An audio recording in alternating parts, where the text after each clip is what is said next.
Fai scendere la tua benedizione, Signore, su di noi.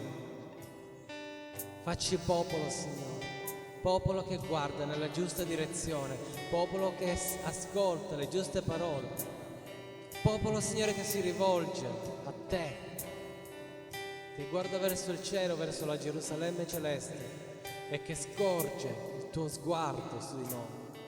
Facci guardare, Signore, al Re dei Re Gesù Cristo. Facci popolo, Signore, popolo che guarda a te, con gli occhi dello Spirito Santo. Nel nome di Gesù te lo chiediamo. Amen. Grazie, Signore. Alleluia. Alleluia. Gloria a te, Signore. Amen. Grazie, Gesù.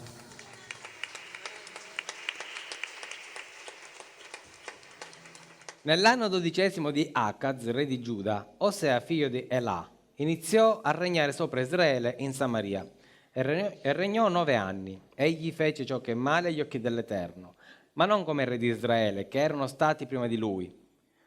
Salmanesher, re di Assiria, salì contro di lui. Osea divenne quindi suo servo e gli pagò un tributo. Ma il re di Assiria scoprì una congiura in Osea, perché egli aveva inviato dei messaggeri a So, re d'Egitto, e non portava più il tributo al re d'Assiria, come era solito fare ogni anno. Perciò il re di Assiria lo fece imprigionare e lo rinchiuse in carcere. Poi il re di Assiria invase tutto il paese, salì contro Samaria e l'assediò per 3 anni. Nell'anno 9 di Osea, il re di Assiria espugnò Samaria, deportò gli israeliti in Assiria e li stabilì in Halà e sul Habor, fiume di Gozan, e nella città dei Medi. Amen. Vi potete sedere. Oggi parliamo di questo re che si chiama Osea.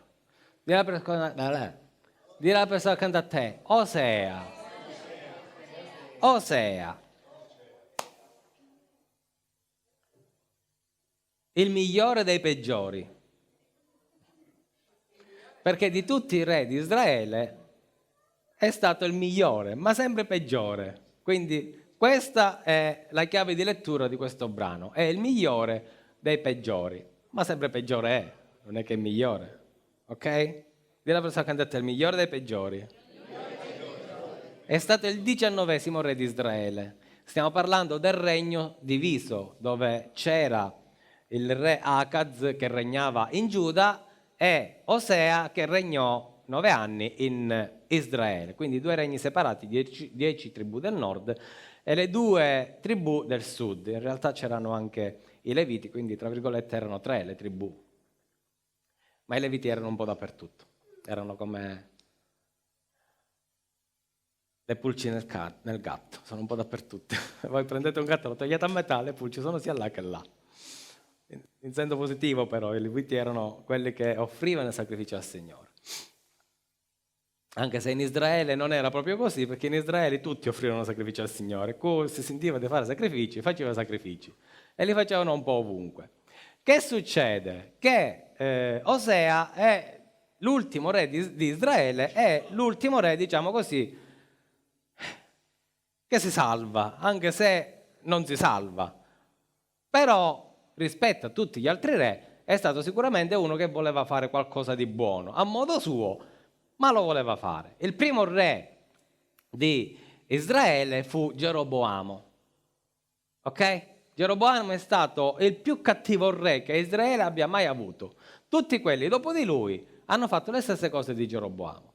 Che cosa ha fatto Geroboamo di così terribile? Geroboamo ne ha fatte tante di cose senza onore, ma quelle più disonorevoli per il popolo di Israele furono essenzialmente 2, ovvero il vietare a tutti gli israeliti, alle 10 tribù, di andare ad adorare a Gerusalemme, perché questo a modo suo voleva dire che il popolo che continuava ad andare ad adorare a Gerusalemme, in un momento di santità, chiamiamolo proprio così, avrebbe deposto lui e tutti i re successivi non sarebbero mai stati a venire. Quindi lui intelligentemente ha detto no, facciamo un altro tempio, o meglio, addirittura 2 tempi, non 1, Due. E ne fece una a Betel e una a Dan. E in questo tempio ha posto 2 bellissimi vitelli, come fece all'epoca, quando uscirono dall'Egitto, 2 vitelli. E disse agli israeliti: questi sono i vostri tempi e questo è il vostro Dio. Perché in realtà voi dovete sapere che i vitelli non stavano adorando un altro Dio, stavano adorando lo stesso Dio ma in maniera sbagliata, perché Dio non è un vitello, ma loro lo rappresentavano come un vitello. Con il tempo Dan fu eliminata, fu conquistata, scomparve il tempio di Dan, il vitello di Dan finì, mentre quello che era in Betel, per come sappiamo, ora lo vedremo, fu trasferito a Samaria. Che cosa ha fatto, diciamo così, di buono questo re Osea? In pratica lui ha abolito, dopo, pensate un po', 18 re che avevano mantenuto viva quella tradizione di non andare a Gerusalemme ad adorare. A quanto pare, questo non lo troverete nella Bibbia ma è storia, permise agli israeliti di andare ad adorare a Gerusalemme. Un'altra cosa che lui, diciamo così, fu migliore degli altri, che non adorava tanto i vitelli, il vitello, non era così fissato come i suoi predecessori. Il problema è che il danno era fatto e sappiamo che il popolo ormai era corrotto, in maniera anche forse esponenziale.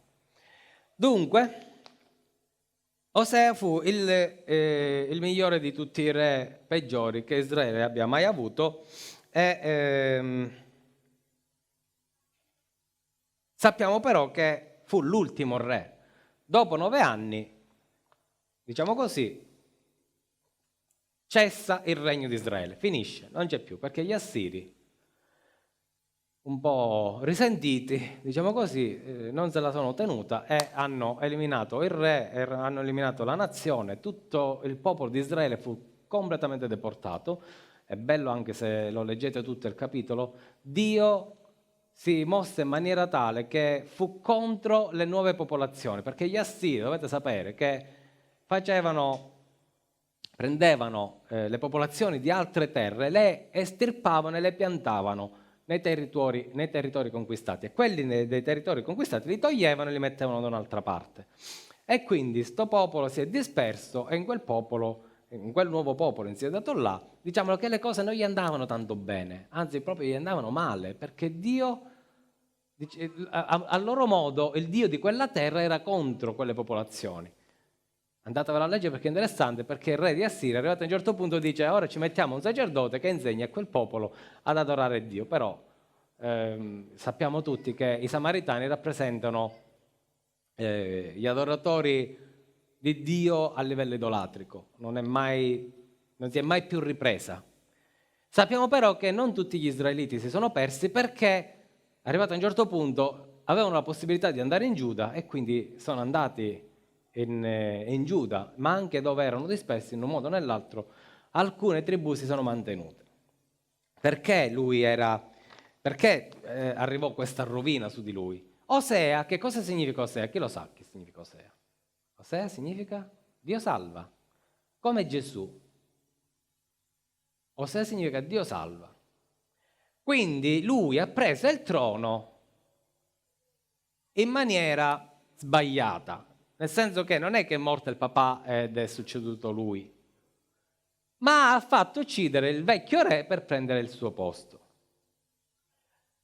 Diciamo che lui, arrivato a un certo punto, si è sentito un po' il salvatore della nazione. No? Ce l'avete presente quelli che, come capita spesso ultimamente in questa nazione, tutti vanno al governo senza che nessuno ha avuto il voto. Ok? E che succedeva così in Israele? L'ultimo re ha preso il potere così, senza che nessuno lo conosceva. Questo qua ha preso il potere perché all'improvviso si sentiva il salvatore della nazione. C'erano quindi sappiamo che c'erano questi vitelli perché ce lo dice un altro Osea. Osea è il profeta. Lo troviamo in Osea 8, dal versetto 7 al versetto 5, andatevela a leggere, dove c'erano questi vitelli costruiti da Geroboamo. E vi voglio parlare anche un pochino del profeta Osea, perché il profeta Osea riveste in questa parte di storia di Israele un ruolo importante.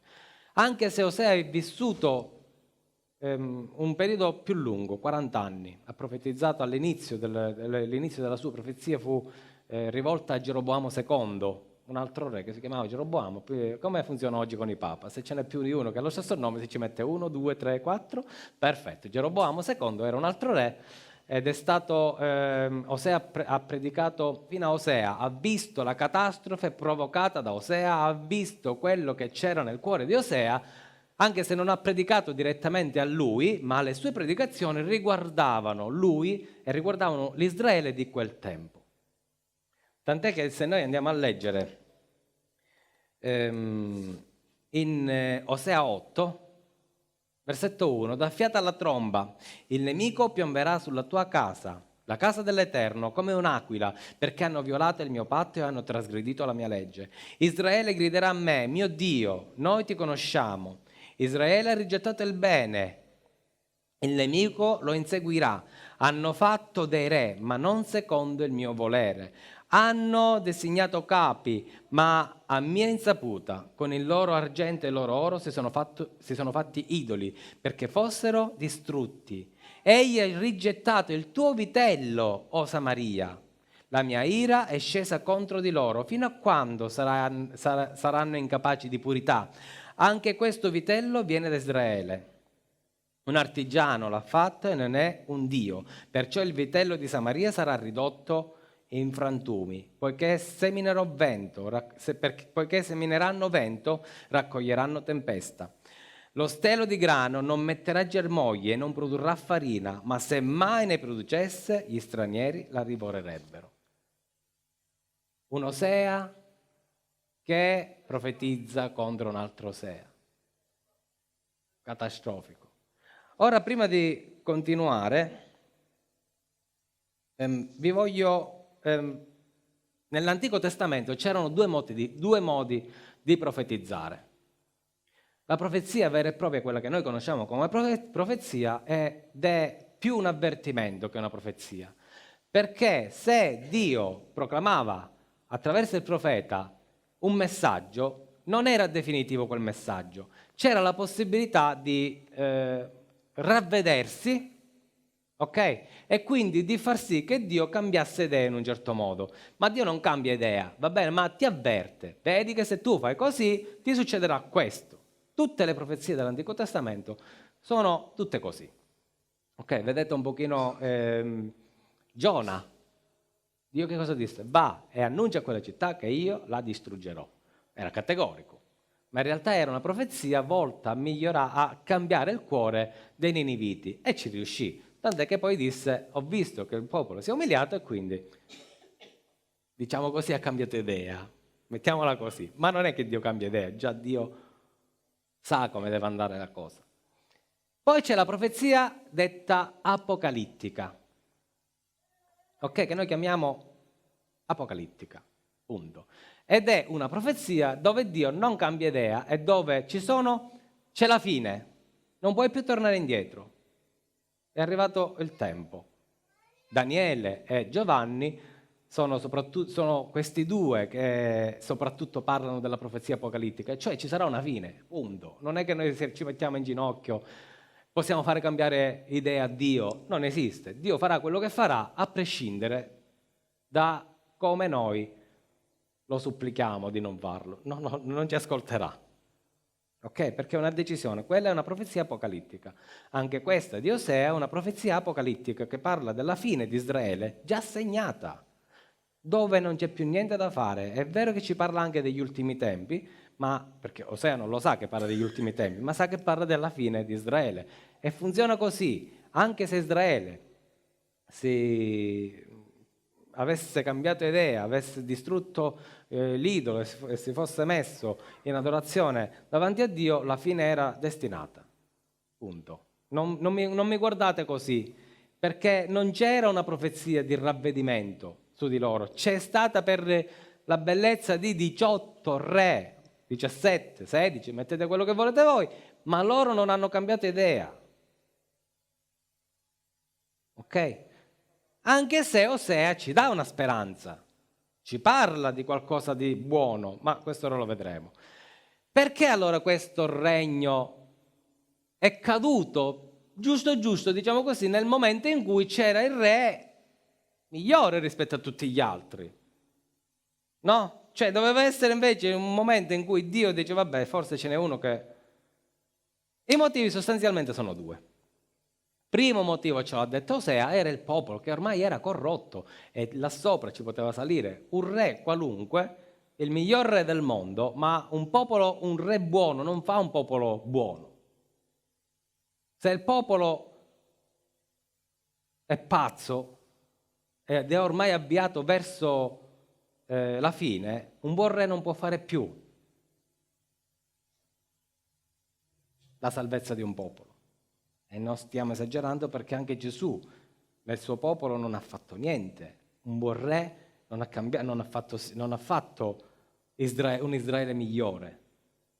Gesù è venuto per Israele, ma Israele di Gesù non ne vuole sentire. Quindi un buon re non può fare un buon popolo.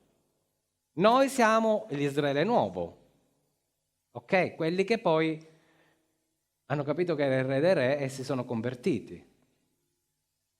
Eppure è vero che un re buono non sempre, cioè un popolo che è predisposto, quando c'era Davide, diciamo così, il popolo era già predisposto, perché aveva assaggiato il cattivo re Saul, quindi già il popolo era predisposto, ma Davide ha delle particolarità che non hanno avuto nessun re di Israele. Il secondo motivo è che Osea si credeva il salvatore della nazione. Cioè a modo suo voleva liberare il popolo dall'essere soggiogato dal re di Assiria, anche se sotto il suo regno il re di Assiria si impadronì di Israele, ma lui tentò di liberarsi dalle grinfie dell'Assiria in un modo sbagliato. Qual era il modo sbagliato? Non è andato a Dio, è andato all'Egitto. Il re di Os, com'è che si chiamava sto re? So. Lo so che lo so. E So. Il re So. Deve prestare accanto a te. So. Ok? Non è andato al Dio di Israele. È andato a cercare un altro povero pazzo, idolatra, più idolatro del suo popolo. E quindi sostanzialmente tutti i re di Israele, da Geroboamo al buon vecchio Osea, l'ultimo re di Israele, avevano una sola cosa in mente, loro stessi.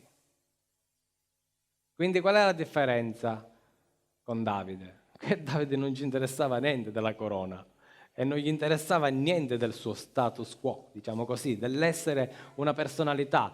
Lui amava il Signore e lui era re perché il Signore gliel'aveva messo, ma quando c'era Saul che regnava, mai lui ha pensato di ucciderlo, di deporlo, di andare contro Gerusalemme, abbattere il suo regno, il suo castello, quello che era, mai ci ha pensato, perché dice vabbè, ma tanto se è mio il posto, il Signore me lo darà per la sua gloria. La promessa era in lui e lui sapeva che la promessa Dio la manteneva. Quindi passiamo ad un altro tipo di profezie che è più verso il Nuovo Testamento, ovvero la promessa. Già si realizza in parte nell'Antico Testamento, ma poi c'è la promessa. Quando Dio promette per il bene, Dio mantiene. Lo faceva nell'Antico Testamento e lo fa anche nel Nuovo, ma dipende dal cuore. Che cosa aveva Osea profeta rispetto a Osea re? Osea il profeta era per il popolo. Voi sapete la storia di Osea che si sposò con una prostituta, ebbe figli di prostituzione. Che cosa disse a uno dei figli? Non popolo mio, non amata. Lui stava parlando al popolo, non al re. Era il popolo che era corrotto.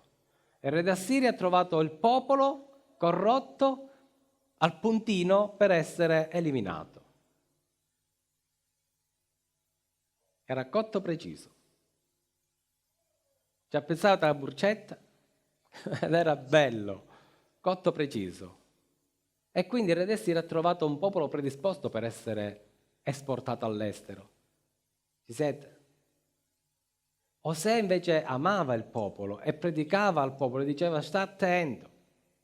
Però sappiamo che Osea è arrivato a un certo punto ad essere, ha avuto altri figli e ha detto popolo, no, cambierà nome, popolo mio, amata mia.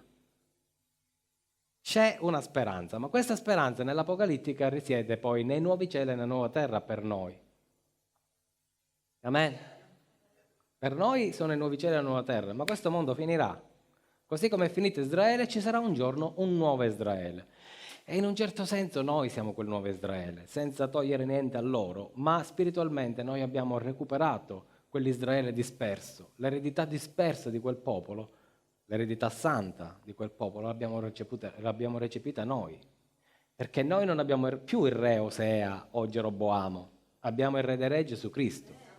Amen. Amen. Amen. Gloria a Dio. Quindi,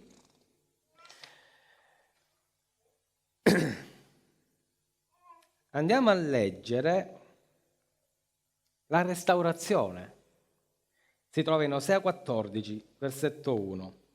O Israele, torna all'Eterno, il tuo Dio, perché sei caduto per la tua iniquità. Prendete con voi delle parole e tornate all'Eterno. Ditegli, toglie via ogni iniquità e accetta ciò che è buono, e noi ti offriremo in sacrificio il sacrificio delle nostre labbra. La Siria non ci salverà. Non cavalcheremo più sui cavalli e non rideremo più all'opera delle nostre mani. Tu sei il nostro Dio, perché presso di te l'orfano trova misericordia. E Dio dice, io guarirò il loro traviamento, li amerò grandemente perché la mia ira si è ritirata da loro. Sarò come la rugiada per Israele, egli fiorirà come il giglio e affonderà le sue radici come il cedri del Libano. Come i cedri del Libano, di la prosa accanto a te, come i cedri del Libano. Amen. Dopo qualche anno anche Giuda cade sotto l'Assiria, sotto le mani dell'Assiria, anche se la discendenza davidica viene mantenuta. Ed è vero che noi sappiamo che dopo 70 anni sono ritornati ed è fiorita, questa profezia si è realizzata per loro, ma sono dovuti morire per rinascere. Nel momento in cui Israele tutta è ritornata nella sua nazione, non hanno mai più fatto idoli e non si sono mai più prostrati agli idoli, mai più hanno creato delle idolatrie di questo livello. Poi hanno creato l'idolatria, diciamo, della loro discendenza, perché erano figli di Mosè, ci tocca Mosè. Abramo, scusate, ci tocca Abramo, erano figli di Abramo, che ci vuol dire? La parola ce l'avevano solo loro, e poi avevano fatto un'idolatria di loro stessi, del loro modo di pregare. Ma in ogni caso, da quel momento in poi, fino ai giorni nostri, non è mai più esistita idolatria in Israele. Da quel momento in poi il popolo, diciamo così, si è talmente fissato nell'adorare Dio che si sono scordati che Dio è venuto in mezzo a loro.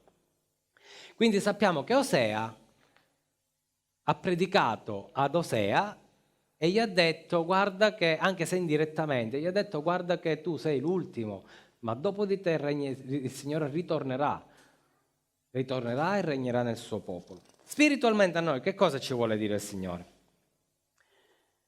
Che un re buono non può fare un popolo buono, già l'abbiamo detto. Ricordati che Osea non fu un buon re, ma sicuramente di tutti quei re è stato, diciamo così, uno che se l'è cavata meglio degli altri, ma sempre male ha fatto.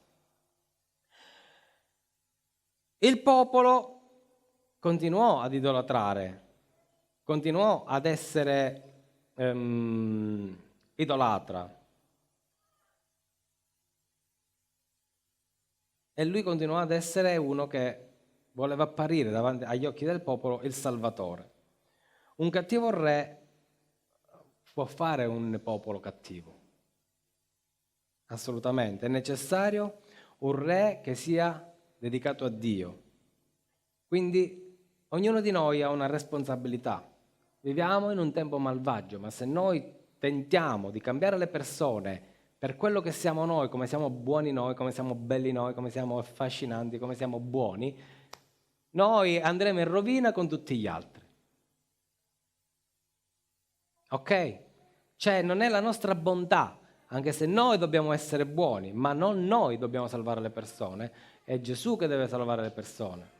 E come le salva Gesù? Le persone attraverso di noi, quando i nostri occhi non guardano a quanto siamo belli allo specchio, a quanto siamo bravi allo specchio, ma guardano a Gesù. Più noi guardiamo a Gesù, più noi siamo quei re ad immagine di Davide, diciamo così, come era Davide. Allora se siamo buoni re in questa maniera, cioè se riconosciamo che la corona che abbiamo in testa non è nostra, il dono di Dio che è noi non è nostro, è per il servizio a Dio, allora noi diventiamo dei buoni re che possono cambiare le persone. Perché voi pensate che gli israeliti di tutto il regno, quando ci fu Davide, erano arche di scienza spiritualmente? Ma quando mai? E che Dio aveva, se no non avrebbero eletto Saul, no? O perlomeno quando hanno visto che era un povero pazzo, ok, avrebbero un pochino cambiato l'idea, avessero detto Signore ma connedaste, perdonaci, ma cangialo. Invece non erano neanche loro dei grandi geni. Quando è arrivato Davide però, diciamo così, un buon re secondo il cuore di Dio ha fatto un buon popolo. Ma anche lì, per esempio, vi faccio un esempio, quando morì Salomone è stato un buon re all'inizio, alla fine si perse, si fecero le feco, alla fine è finita. E in quel momento, tant'è che il popolo era esasperato dalle tasse di Salomone, quindi il popolo già pregavano che se ne andasse in fretta dall'altra parte, sperando che il figlio forse era più buono. Quando mai il figlio è stato più cattivo di Salomone ed è finita come è finita, i due regni si sono separati, il regno si è diviso. Quindi un buon re, se è un buon re secondo il cuore di Dio, c'è il regno, funziona. Ce lo dimostra Davide e ce lo dimostra in parte anche Salomone. Finché c'è lo Spirito Santo nella nostra vita, noi possiamo essere dei buoni re, le persone possono essere toccate. Amen? Osea aveva un altro problema, che era pure lui, si sentiva pure lui profeta. No, io sono il Salvatore, io porto il nome della salvezza. Quindi com'è che ho scritto? Che è più bello come l'ho scritto. Un buon re non può fare un buon profeta, o fa un re, o fa un profeta. Invece lui ha fatto pure il profeta. Però il problema è che lui non era un buon re, quindi non poteva fare neanche il buon profeta, perché un buon re c'è stato, Davide, e ha fatto anche da profeta. Anche Salomone era stato un buon re all'inizio e ha fatto anche il profeta nella sua vita, ma perché era veramente un buon re. Ma lui non era un buon re. Non è che siccome era il migliore degli altri, questo gli dava l'autorità. Non è che siccome ha fatto delle piccole riforme a favore di Dio, questo gli dava l'autorità di essere profeta e di capire, di guardare più avanti. No. Davide era veramente quel profeta secondo il cuore di Dio, quel re secondo il cuore di Dio. E allora quando noi siamo dei re sottomessi al re dei re, allora il re dei re ci parla, ci rivela la sua volontà. Davide è perfetto da questo punto di vista. E diciamo così che questo gene davidico si è portato nel tempo e è arrivato anche fino a Gesù, anche se Gesù poi ha preso i geni celesti perché quelli terreni erano insufficienti. Amen? Quindi Amos capitolo 9, versetto 11. In quel giorno io rialzerò il tabernacolo di Davide che è caduto, riparerò le sue brecce, rialzerò le sue rovine e lo ricostruirò come nei giorni antichi. Davide fu veramente re e profeta. Davide aveva nella sua vita ha fatto tante cose bellissime, forse ne sbaglia una, mischino, perché inciampiamo tutti, ha inciampato pure lui, ma nella sua vita Davide era perfetto agli occhi di Dio, aveva un cuore che era innamorato per il Signore, lui faceva cose per Dio che non erano comuni tra gli esseri viventi normali, figurarsi tra i re. La sua lode, la sua adorazione erano perfetti a quel tempo. Lui aveva instaurato in Israele, a Gerusalemme, un coro che cantava continuamente, 24 ore su 24. A noi qua non esigiva cantare, va bene, a noi piace tanto adorare il Signore, ma arrivato a un certo punto noi ci stanchiamo, o addirittura, probabilmente qualcuno di noi penserà, ma tutto questo cantare a che serve? Davide invece aveva capito l'importanza dell'adorazione, della musica, del canto e aveva creato un meccanismo tale che in Israele e a Gerusalemme ci fosse sempre l'adorazione cantata e suonata per Dio, di giorno e di notte. C'erano delle squadre che si alternavano ogni 12 ore, mi pare, ma anche ogni 6. Ma quando pensate mai Carmelo che canta per 6 ore di fila? E poi Carmelo si riposa, arriva Tizio, Caio, Sembrone, cioè loro cantavano 12 ore di fila e c'era quello con la chitarra, con l'arpa, che suonava, aveva le dita che sanguinavano, però lo facevano per il Signore. Sanguinavano, io penso che avevano i calli ormai quando suonavano con l'arpa, avevano la gola allenata. E noi certe volte neanche ci sforziamo di buttare 2 note, di adorare anche con gli occhi chiusi, le mani alzate. Ci siete? E Dio vuole invece questo tipo di cuore, predisposto per questo tipo di adorazione. Perché Osea re, era di quelli che dicevano vabbè fate voi, a me non mi interessa. Tanto io lo so, devo salvare il mio popolo e invece poi ci fai malamente. In realtà Dio ci vuole ricostruire la tenda di Davide, ma dici ma voi lo sapete che nella Bibbia è profetizzato che deve essere restaurato il Tempio, il terzo Tempio, abbiamo parlato tante volte. In realtà Dio parla del tabernacolo di Salomone, della tenda di Davide, perché lì c'era l'adorazione, perché lì c'era il cuore di Davide, perché lì c'era il desiderio di Davide di arrivare più vicino a Dio e lì c'era un altro desiderio che era quello di far sì che il popolo, tutta Gerusalemme, fosse in continua adorazione. E mentre erano al mercato che compravano il pesce, mentre erano in cucina che cucinavano il pesce, mentre si lavavano, mentre andavano al torrente, alle fontane a lavare i vestiti, in continuazione ci doveva essere questo canto. Io non lo so, ma il tempio, la cittadella di Davide era in basso e la tenda era messa in alto, cioè si sentiva. Quello voleva sentire, lui lo sentiva. Se a noi dà fastidio di notte la campana che suona, 12 tocchi a mezzanotte, già non ne dormivamo. Pensate a questi che invece adoravano durante la notte, la gente era abituata ad addormentarsi con le lodi. Quello era il cuore di Davide. E questo è il cuore che Dio vuole per noi. Amen. Davide, il suo ufficio, diciamo, di re, non era qualcosa che aveva scelto lui. Anzi, noi ogni tanto noi leggiamo quel brano dove il profeta Samuele va a casa di Jesse e non trova Davide e noi pensiamo giustamente che non era considerato. Bene, tutti gli altri 6 figli erano dal papà onorati, il figlio Davide l'ultimo. Però possiamo anche pensare, leggerla da un altro punto di vista e pensare che a Davide non gli interessava neanche, perché volendo Davide avrebbe potuto dire, vabbè, lascio le pecore e vado a vedere chi è questo profeta che viene a casa di mio papà. Ok, quindi guardatela anche da questo punto di vista.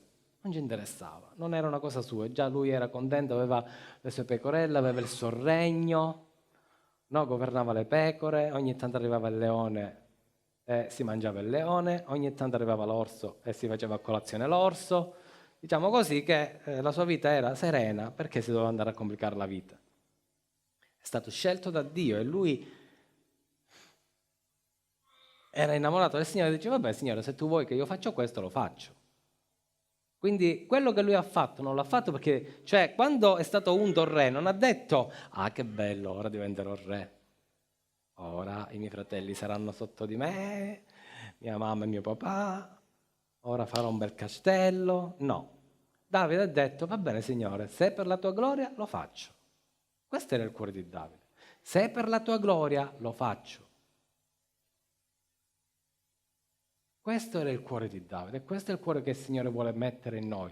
Non il cuore di Osea che era, ok, ora ho la corona che mi sono preso io, faccio come dico io e libero il popolo come dico io.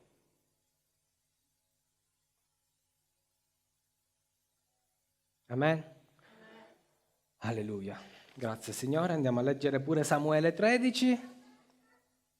Versetto 14, il Signore si è cercato un uomo secondo il cuore e il Signore l'ha destinato a essere principe del suo popolo, poiché tu non hai osservato quello che il Signore ti aveva ordinato. Parla naturalmente a Saul, Dio si era cercato un uomo secondo il suo cuore, cioè che avesse un cuore particolare.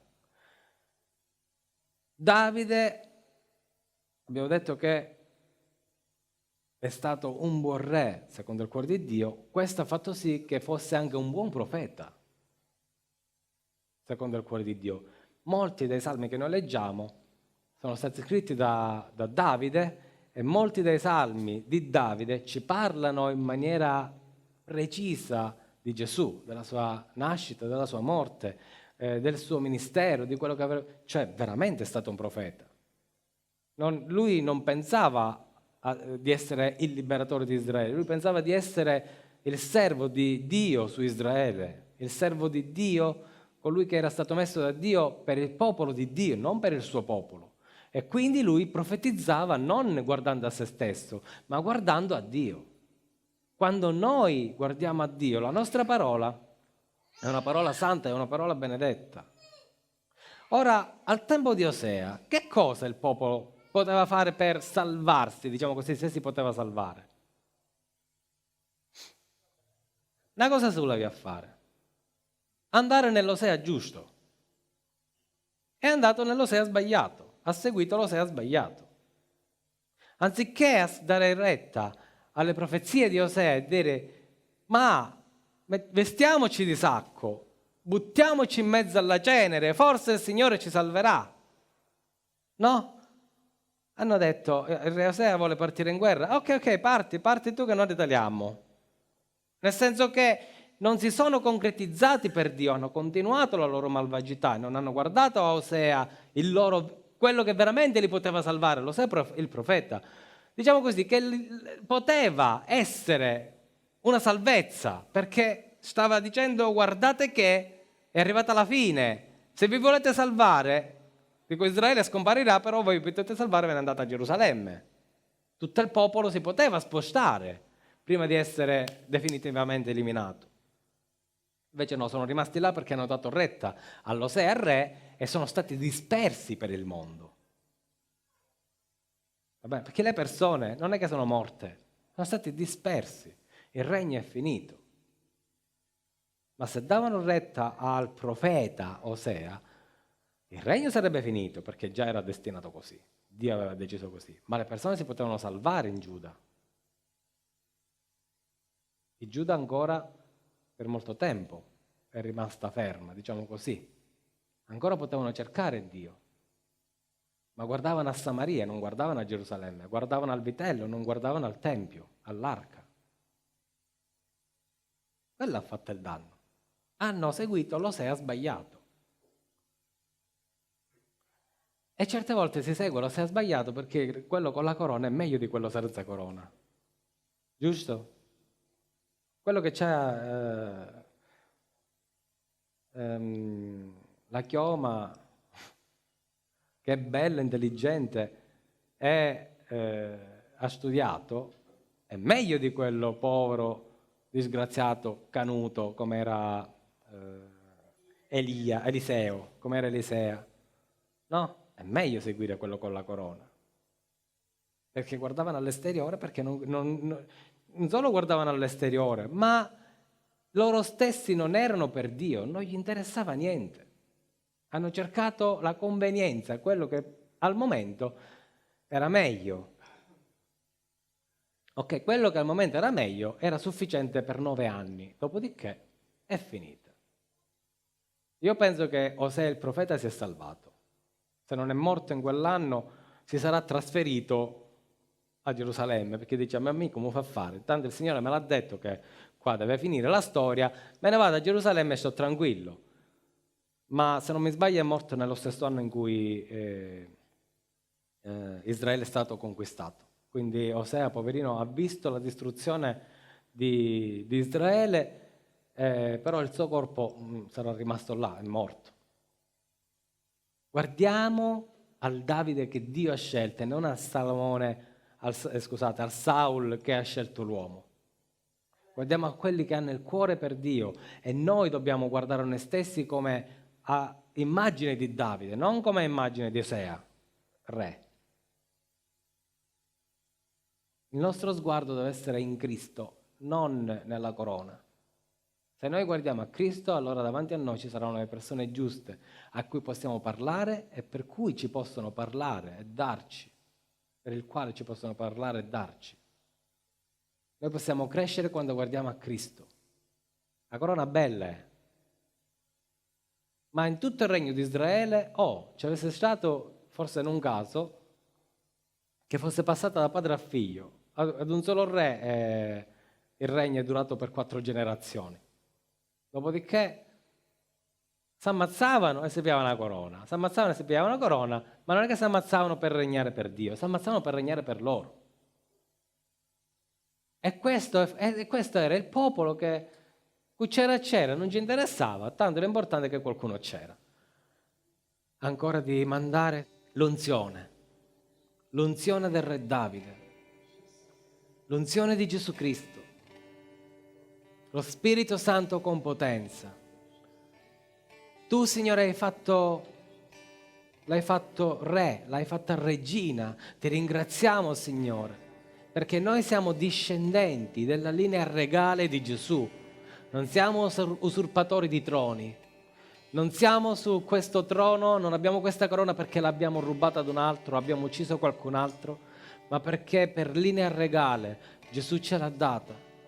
E vogliamo regnare come ha regnato Davide, vogliamo regnare come ha regnato Gesù Cristo e come regna Gesù, ma vogliamo regnare secondo lo Spirito e non secondo il nostro cuore, non secondo la nostra mente. Ecco perché ti chiediamo questa sera, Signore, di toccare ancora i nostri occhi, le nostre orecchie, le nostre labbra, di farle ancora benedette, di ungerle ancora, queste labbra, queste orecchie, questi occhi.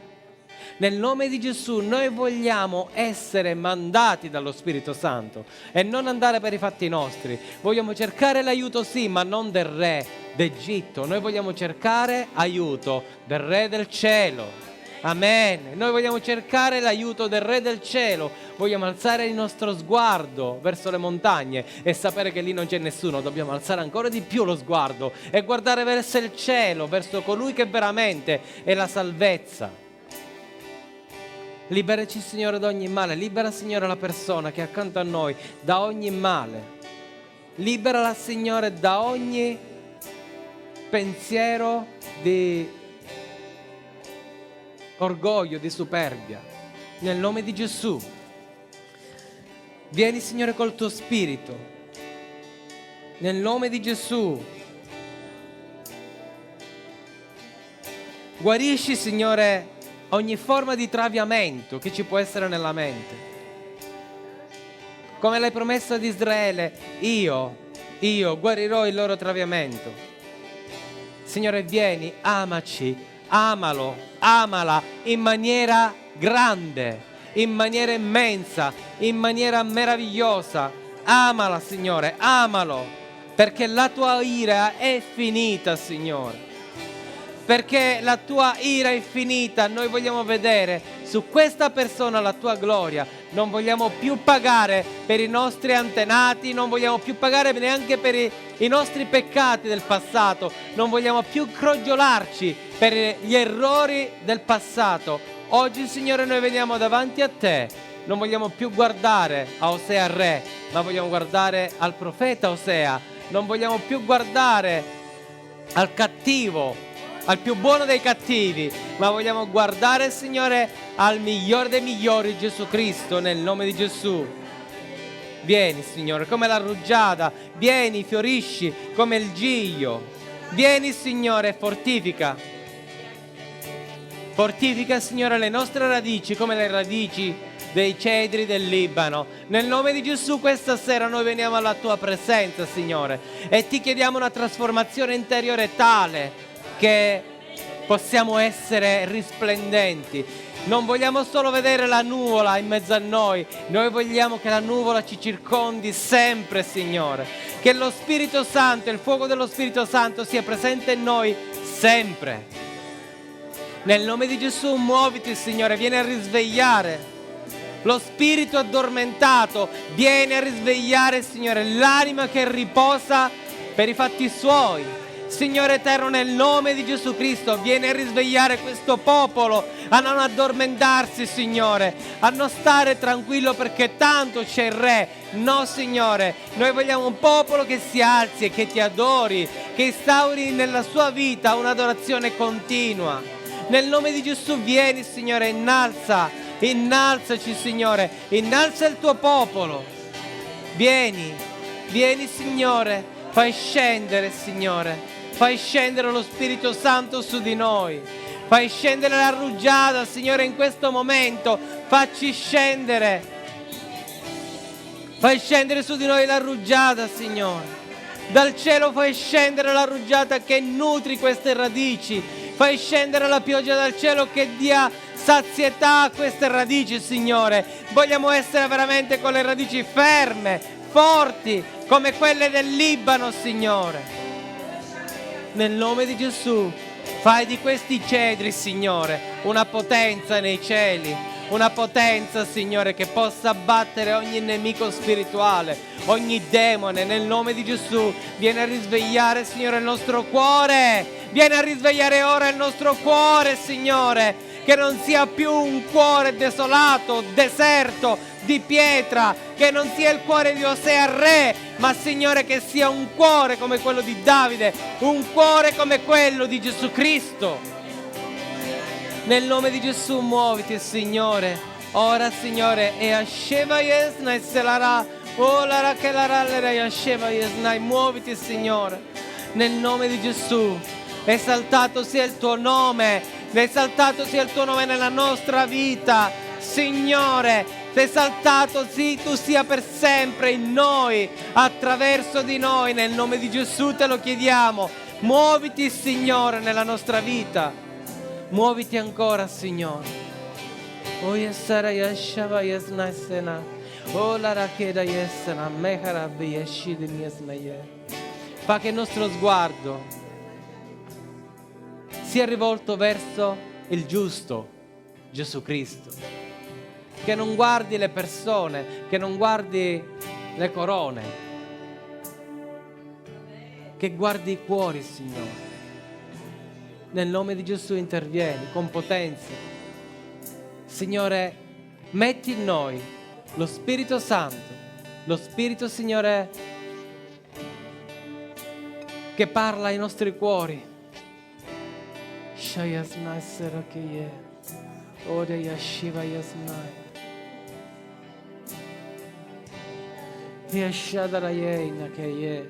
Lo Spirito, Signore, lo Spirito in noi.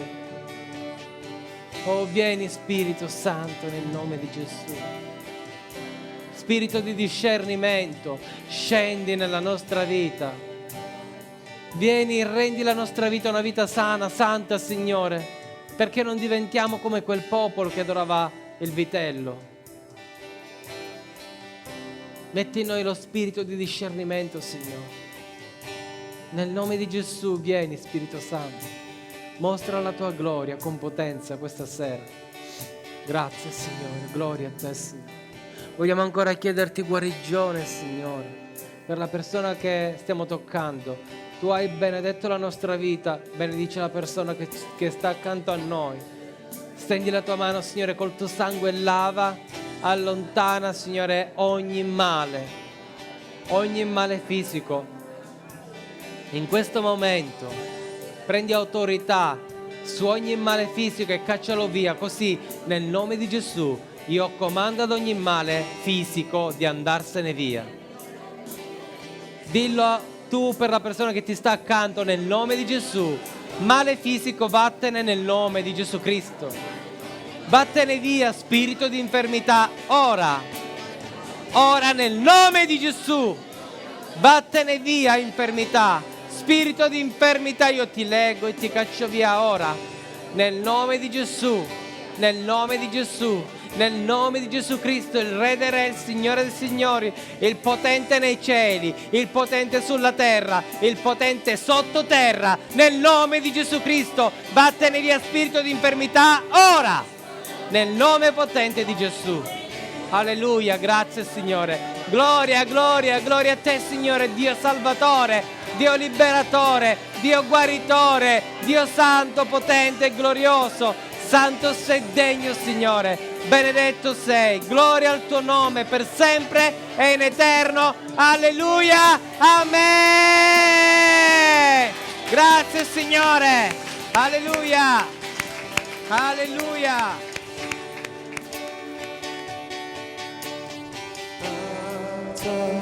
Gli occhi al cielo e guarda la sua gloria, apri il tuo cuore, adoralo, alza gli occhi al cielo e guarda la sua gloria, apri il tuo cuore,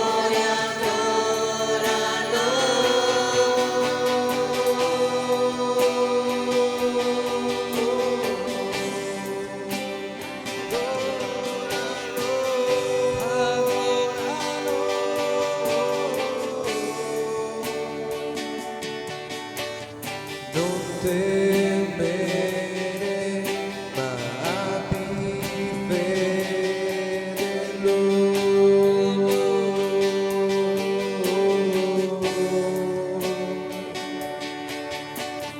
Ti soccorrerà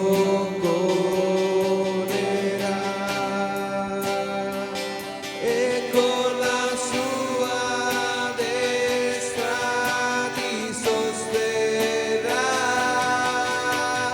Non temere, ma abbi fede in Lui.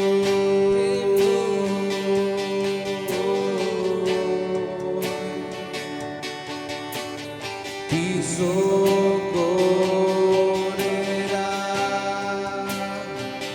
e con la sua destra ti sosterrà. Alza gli occhi al cielo e guarda la sua gloria, apri il tuo cuore, adoralo,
giustificato.